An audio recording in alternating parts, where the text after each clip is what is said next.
So the government that relies only on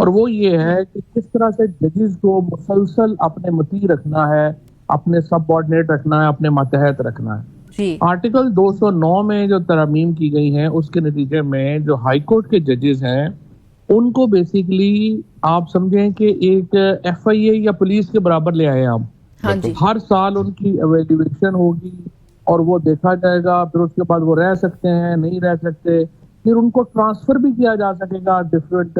آپ اسلام آباد کے ججز کو بلوچستان بھیج دیں گے، بلوچستان کے ججز کو آپ جو ہے وہ پنجاب میں لے آئیں گے، وہ بھی whenever you feel like.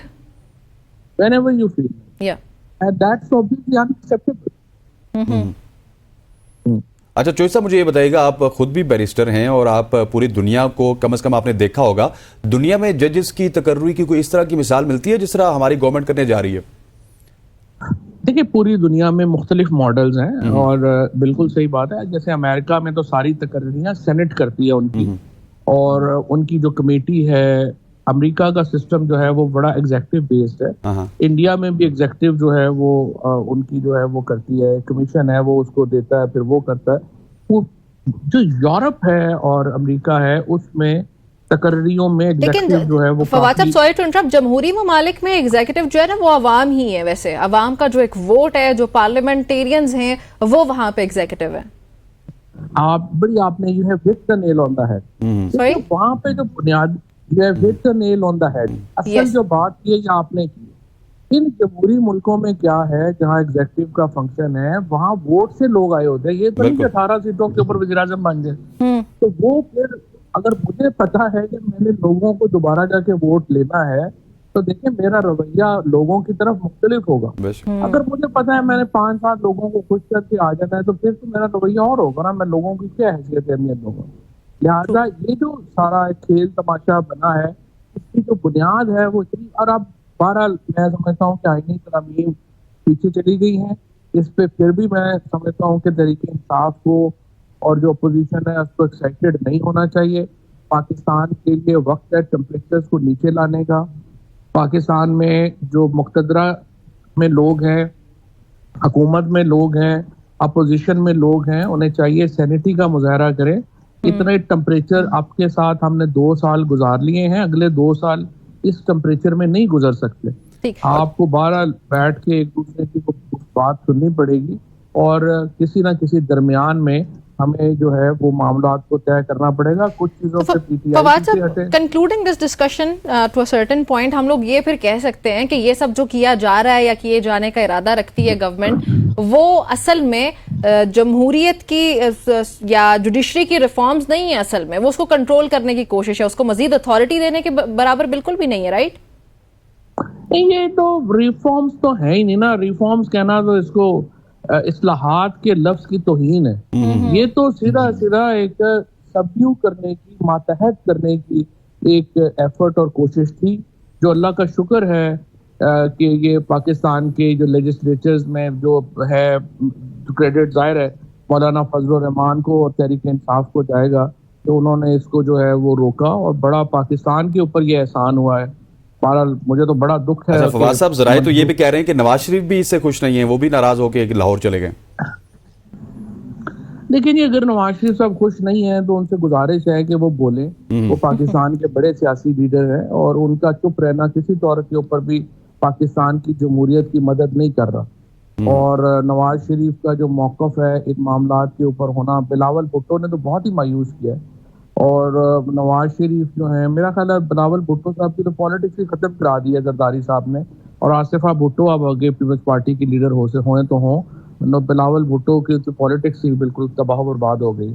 تو اب مجھے یہی ہے کہ نواز شریف صاحب کی بات جو ہے وہ جب ان کے لوگ جو ہوتے ہیں قریبی، وہ کہنا ضرور شروع کر دیتے ہیں کہ نہیں اس پہ بھی خوش نہیں ہے وہ یہ بھی.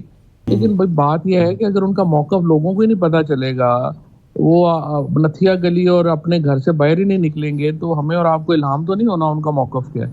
جی تو ان کو چاہیے کہ اپنے آپ کو ایکسپریس کریں. ابھی تک تو وہ اسی سازش کا حصہ لگ رہے ہیں جس میں بلاول بھٹو جو ہے وہ ایکسپریسلی بول رہے ہیں اور وہ خاموشی سے بول رہے ہیں. کچھ اور اس میں لگ تو نہیں رہا کہ ان کا کوئی رول ہے. ٹھیک. اچھا فواد صاحب، تو آپ کے کہنے کا مقصد یہ کہ مولانا فضل الرحمان جو ہے وہ یہ سب اس لیے کر رہے ہیں کیونکہ وہ جوڈیشری کی بقا چاہتے ہیں، وہ چاہتے ہیں کہ عدلیہ کی بقا جو ہے وہ برقرار رہے، اس لیے وہ یہ سب کریں، بلکہ وہ ٹائم بائی نہیں کر رہے اپنی کچھ شرائط منوانے کے لیے، یا ان کی یہ اسپاٹ لائٹ لینے کا مقصد کچھ اور نہیں ہے، کوئی ذاتی مفاد نہیں ہے، یہ کہنا چاہ رہے ہیں آپ؟ دیکھیں جی، بات یہ ہے کہ مولانا کو این جی او نہیں چلاتے، وہ پولیٹیکل پارٹی رن کرتے ہیں، اور پولیٹیکل پارٹیز جو ہیں وہ اپنے بارگینز بھی بناتی ہیں، وہ اپنی پالیٹکس کو آگے لے جانے کے لیے وہ چیزیں بھی کرتی ہیں۔ مولانا نے یہ دیکھنا تھا، اور جو انہوں نے دیکھا ہے وہ یہ ہے کہ مجھے فائدہ کس میں ہے، بالکل، اور فائدہ جو ہے انہیں اس میں ہے کہ وہ اس وقت اس کی مخالفت کریں، جس سے ان کی پالیٹکس آج دیکھیے مولانا فضل الرحمان کے ارد گرد گھوم رہی ہے پاکستان کی سیاست۔ ٹرو اگر وہ سمجھتے، اور وہ دیکھیں نا شہباز، سیاست میں کیا ہوتا ہے، صرف پاور کچھ نہیں ہوتی، ریلیونس جو ہے وہ امپورٹنٹ ہوتی ہے۔ آج عمران خان کے پاس کوئی عہدہ نہیں ہے، لیکن وہ سب سے ریلیونٹ آدمی ہے۔ شہباز شریف صاحب ملک کے وزیر اعظم ہیں، لیکن کوئی ان کی طرف دیکھتا بھی نہیں کسی فیصلے کے لیے۔ آج مولانا فضل الرحمان جو ہیں وہ پاکستان کے طاقتور ترین سیاستدان کے روپ میں سامنے آئے ہیں، وہ فوکل پوائنٹ ہے۔ This is the kind of, the political relevance اور جو آپ کو اتنی بڑی پاور دیتی ہے، تو یہ امپورٹنٹ ہے نا سیاست۔ اچھا فواد صاحب، لیٹ سپوز اگر یہ ترمیم منظور بھی ہو جاتی ہے، ہم مان لیتے ہیں منظور ہو گئی، لیکن یہ گورنمنٹ تو کوئی 10 سال نہیں رہے گی نا، یہ تو ان کا یہی پتہ نہیں ہے 5 سال رہیں گے نہیں رہیں گے، لیکن اس کے بعد جو بھی گورنمنٹ آئے گی وہ سب کی مالک ہوگی، سپریم کورٹ بھی اس کی اپنی ہوگی، ججز بھی اس کے اپنے ہوں گے، انتظامیہ بھی اس کی اپنی ہوگی، تو یہ تو اپنے پاؤں پہ کلاڑی مارنے جا رہے ہیں۔ بس وہ کہتے ہیں نا، انہوں نے اپنا ہے نا افتخار عارف صاحب کا یہ شعر ہے نا کہ تم سے پہلے جو شخص، بلکہ غالب کا، کہ تم سے پہلے جو شخص یہاں تک نشیں تھا اس کو بھی اپنا خدا ہونے کا اتنا ہی یقین تھا۔ پرابلم یہی ہوتی ہے کہ جب لوگ جو ہے وہ پاور میں ہوتے ہیں تو ان کو لگتا ہے کہ ہم کون سا جا رہے ہیں اور ہم نہیں رہنا ہے کہ میں تو 93 آنورڈ مجھے بڑا موقع ملا ہے قریب سے حکومتیں دیکھنے کا، اور کیسے حکومتیں آتی ہیں کیسے جاتی ہیں، سو مجھے اس کا بڑا جو ہے وہ موقع ملا ہے۔ لیکن میں نے یہی دیکھا ہے کہ جب حکومت اقتدار میں ہوتی ہے تو یہی بتاتے ہیں ان کو کہ جی آپ کون سا جا رہے ہیں اور آپ نہیں جو ہے وہ سارا چلانا ہے۔ ان کو لگتا یہی ہے کہ ہم نہیں چلانا ہے، ہمارے بغیر کیسے ملک چلے گا، اور جب جاتے ہیں تو پتہ بھی نہیں چلتا۔ یہ ریسنٹلی آپ کے ساتھ تو نہیں ہوا 2022 میں؟ 2022 میں بھی ہم تو کہہ ہی رہے تھے کہ 10 سال والی کوئی بات نہیں ہوتی، کہانی نہیں ہوتی، لیکن ایسے ہی ہوتا ہے، ایک ماحول بن جاتا ہے۔ ٹھیک۔ اچھا فواد صاحب، یہ بھی بتائیے گا کہ پاکستان تحریک انصاف کا اس میں سارا رول آپ کو کیسا لگا کہ اپوزیشن کی سب سے بڑی جماعت ہونے کے باوجود، اپر لوور بوتھ ہاؤسز میں ایک بڑی جماعت، ایک بڑا نمبر، سب سے بڑا نمبر ہونے کے باوجود وہ صرف مولانا کی طرف دیکھ رہے تھے، they were not certain کہ what's going to happen، اور مولانا کچھ بھی کر سکتے ہیں اور کر سکتے تھے، اور فیوچر میں بھی وہ پتہ نہیں کیا کریں گے، تو پاکستان تحریک انصاف کی بے بسی کی کیا وجہ تھی؟ دیکھیں، پہلی بات تو یہ ہے کہ پی ٹی آئی کی پاس کوئی لیڈرشپ نہیں ہے۔ یہ جو سارے لوگ ابھی آپ کو نظر آتے ہیں یہ فلرز ہیں، لیڈرز نہیں ہیں، تو اس کی وجہ سے پی ٹی آئی کا رول جو ہے وہ تو ابھی اس سارے معاملے میں ہے نہیں۔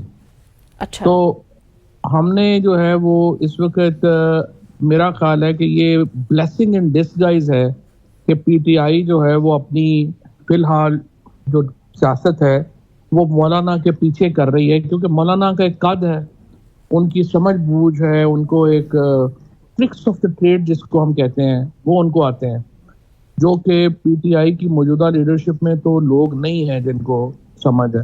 سو I think right now it will be not a bad strategy کہ مولانا کو اپوزیشن کی پالیٹکس لیڈ کرنے دیں، بجائے اس کے کہ پی ٹی آئی جو ہے وہ اس کو اس میں جو ہے وہ لیڈ لینے کی کوشش کریں۔ تھینک یو فواد صاحب فار جوائننگ اس۔ ہمارے ساتھ موجود تھے سابق وفاقی وزیر اور پاکستان تحریک رہنما فواد چودھری صاحب، جو کہ آج کل جو ملکی سیاست میں ہلچل مچی ہوئی ہے اس کے حوالے سے ہمیں بتا رہے تھے۔ یہاں پر وقت ہوا چاہتا ہے ایک شارٹ سی کمرشل بریک کا، ہمارے ساتھ رہیے گا۔